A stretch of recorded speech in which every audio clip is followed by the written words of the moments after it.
Hello guys, and thank you for being here today. In this documentary, we step back into the late 18th century, into a time of revolution, uncertainty, and the birth of a nation that would one day become one of the most powerful countries in the world. This is the story of a man whose ideas shaped the foundation of the United States. He was brilliant, determined, relentless, and deeply human. His contributions were vast, powerful, and transformative. His name is Alexander Hamilton, the immigrant whose mind built financial systems, the strategist who helped secure independence, and the leader whose legacy still influences American institutions today. Our journey begins far from America, in the Caribbean. Alexander Hamilton was born sometime in January 1755 or 1757, on the island of Nevis in the West Indies. His early life was filled with hardship. He was born out of wedlock, and his family struggled financially, yet even in poverty, there were signs of something extraordinary inside him.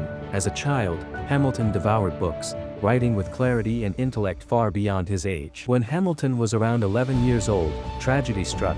His father abandoned the family, and only a short time later, his mother passed away. Hamilton and his surviving brother were left nearly alone, and Hamilton was forced to work, first as a clerk in a trading company. There, surrounded by ledgers, currency exchange, and business correspondence, he developed the financial understanding that would later help him reshape an entire nation. Even while working full-time, Hamilton wrote passionately, his mind constantly working. One particular letter, written after a devastating hurricane destroyed his island, captured the attention of influential locals. The writing was so polished, so emotional, and so intellectual that community leaders raised funds to send Hamilton to mainland America for education. That decision would change history. Arriving in New York in 1772, Hamilton immediately immersed himself in academic and political life. He studied at King's College, which is now Columbia University, but it wasn't just education that shaped him, it was timing. The American colonies were becoming restless. Tensions between colonists and the British Crown were rising, and Hamilton found himself swept into the movement for independence. He began writing essays defending colonial resistance. His words were powerful, persuasive enough that many believed they were written by older, highly educated scholars, but behind those arguments, behind those carefully constructed sentences, was an ambitious young immigrant barely in his 20s. When the Revolutionary War began, Hamilton joined the militia. His intelligence quickly drew attention, and he soon caught the eye of General George Washington. Hamilton was invited to become Washington's aide-de-camp, effectively his right-hand man. During the war, Hamilton's strategic mind was invaluable. He drafted letters, managed communication, and served as a trusted advisor.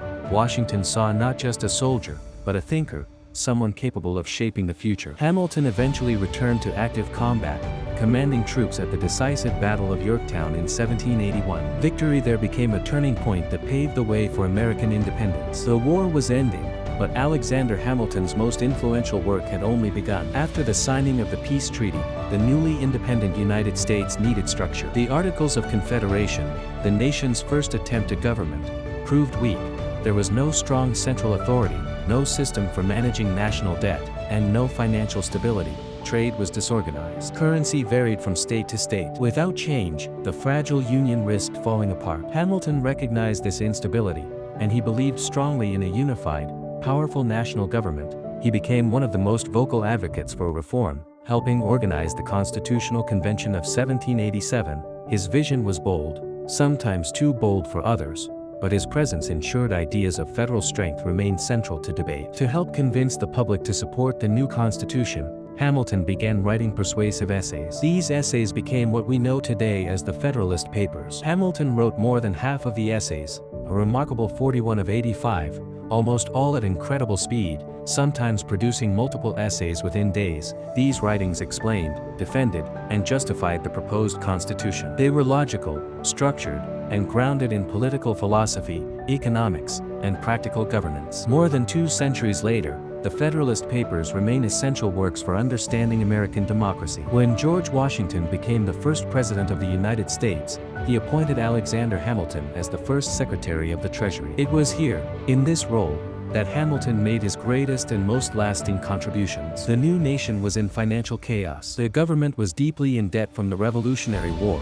Currency was unstable. Public trust was weak. Many believed the country could not survive. But Hamilton saw possibility. He presented Congress with a sweeping financial program. His plan included federal assumption of state debts, meaning the national government would take responsibility for state war debts, This was controversial, but Hamilton saw it as essential. It would strengthen the federal government and unify the states through shared financial responsibility. Hamilton also created a system for federal taxation to generate revenue. One of his most notable financial innovations was the establishment of a national bank, the Bank of the United States. This institution helped stabilize the currency, provide loans, and support economic growth. It became a cornerstone of American financial structure. Beyond the bank, Hamilton promoted manufacturing and industry. He saw America not only as a nation of agriculture but as a future economic powerhouse. His report on manufactures outlined a strategic pathway for industrial development. Although not fully implemented in his lifetime, the vision set the foundation for America's rise as an industrial leader in the decades that followed. Hamilton also pushed for the creation of a U.S. mint and the implementation of a stable, standardized national currency. Prior to this, different states and individuals often issued their own forms of money. Hamilton's plan replaced confusion with order and consistency, which became essential for domestic and international trade. His impact wasn't limited to finance. Hamilton supported the establishment of the United States Coast Guard and promoted the nation's first revenue collection systems, measures that protected the economy, enforced trade laws, and ensured the federal government could function effectively. Politically, Hamilton became leader of the Federalist Party, the first political party in American history. The Federalists believed in a strong central government, economic modernization, and close ties with global markets. But with influence came conflict.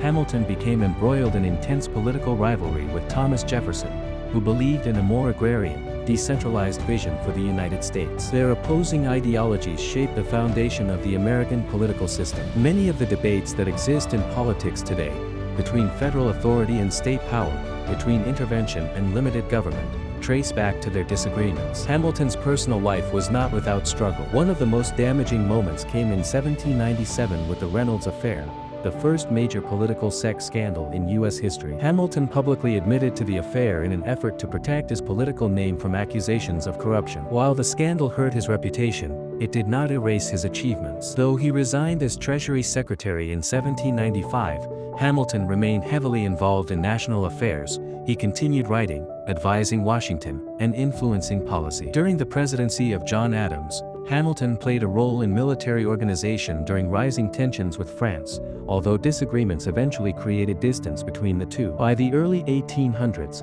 Hamilton's influence was still powerful, but political tides were shifting. In the election of 1800, he became involved in controversial maneuvering that shaped public perception and political alliances. Despite his rivalry with Jefferson, Hamilton ultimately endorsed him over Aaron Burr, believing Jefferson had principles, while Burr, in Hamilton's view, lacked them. That endorsement deepened hostility between Hamilton and Burr, a hostility that would eventually lead to a fatal confrontation. On a quiet morning in July 1804, Hamilton and Burr met in Weehawken, New Jersey, for a duel. Duels were illegal, dangerous, and often fatal, yet they remained a symbolic way to settle matters of honor. When the pistols fired, Hamilton fell, mortally wounded. He died the next day at the age of 47, leaving behind a legacy far greater than the time he lived. Even in death, his work continued to shape the nation. Today, Alexander Hamilton's contributions remain deeply woven into the structure of the United States. The financial system he created endures. The national bank model evolved into modern institutions. The U.S. Mint and standardized currency still exist. His arguments in the Federalist Papers continue to guide legal scholars, judges, and policymakers. And his belief in strong federal government helped ensure the young nation survived its fragile beginnings. Hamilton's story is not just one of politics or economics. It is a story of resilience, a story of how someone born into poverty, loss, and hardship rose through determination, intelligence, and conviction. He was not perfect. He made mistakes, faced controversy, and often pushed harder than others were willing to go. But that relentlessness built systems others believed impossible. His vision helped turn a struggling collection of states into a functioning nation. His strategies gave America financial strength. His writings shaped constitutional interpretation. His policies accelerated economic growth. His leadership helped establish stability after revolution. And his legacy, centuries later, continues to echo. As we reflect on his life, we see a man who understood that nations are not built on chance. They are built on ideas, structure, and purpose. Hamilton believed America could be strong, prosperous, and enduring. And through his work, that idea took form. So as we close this chapter on his extraordinary life, we pause for a moment, not just to remember Alexander Hamilton, the founding father, but to appreciate the world shaped by his mind, his determination, and his belief in a future bigger than the moment he lived in. Thank you for journeying through his story. And until next time, take care, stay curious, and keep exploring history, one story at a time. And do hit like and subscribe the channel for more.